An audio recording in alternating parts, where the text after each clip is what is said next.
Hi. Howdy. So let's say hypothetically there's a young man here who is dating a young woman who tends to lean very far left.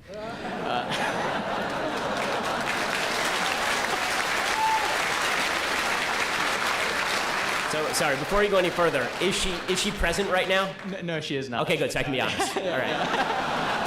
All right, so how might, do you have any advice for how this young man might go about exposing her to some new ideas without the relationship crashing and burning? Oh, you're an optimist. Okay.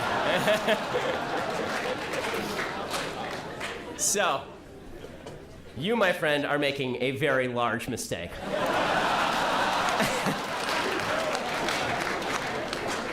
I'm sure she's wonderful. I'm sure she's supremely attractive. I'm sure all of those things. It depends what the relationship is for. Are you in it for marriage, or like you actually have to give me like what's the end goal here? Yeah, marriage. Okay, so if you're in it for marriage, then the number one thing you must have in common with your spouse is values. You don't have interests come after values. But most people are interested in lots of things. There are lots of interesting things in the world. Liking the same movies, liking the same art, virtually worthless. What is important is that you have the same value system. So politics are a reflection of values. Now, there are a lot of people who never connect their politics with their values. So you have to determine whether she's politically left because this represents some core values, or just because she's been told a bunch of slogans and now she repeats all these slogans. So when I first dated my wife, for example, my wife thought of herself as pro-choice. And then the more that we discussed the issue, it became very clear to her that she was actually pro-life and hadn't really considered the issue in a serious way. It was just she was told on college campus that it was a good thing to be pro-choice, and so she said she was pro-choice. And the same thing was true of gun rights, for example.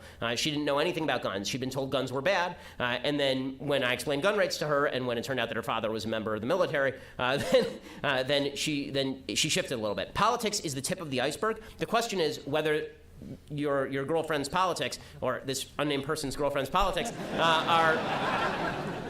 are a floating bit of flotsam on the top of the ocean, or whether there's actually a structural underpinning for what she's thinking. So you first have to determine that. If there is a structural underpinning, and if she really believes this stuff on a strong level, you're really going to have to think about whether this is something you want to go through for the next 80 years. Because when it comes time to raise your kids, forget about you. Okay, in my view, marriage, not relationships. Marriage is about bearing and rearing children, ideally. Right? My wife and I have 2 children. That is the end goal of marriage. That is the telos of marriage. Marriage was created so that we could bear and raise our children. And that means that we have to have very similar perspectives on how we want to raise our kids. Now, if you want to raise your kid with traditional ideas of virtue and decency, and she wants to raise your kids with traditional ideas of multiculturalism, for example, then and all cultures and all opinions being equal, all behavior being equal, this is going to be a real conflict when it comes time to parent your kids. So you have to ask yourself 2 questions. 1, is she movable?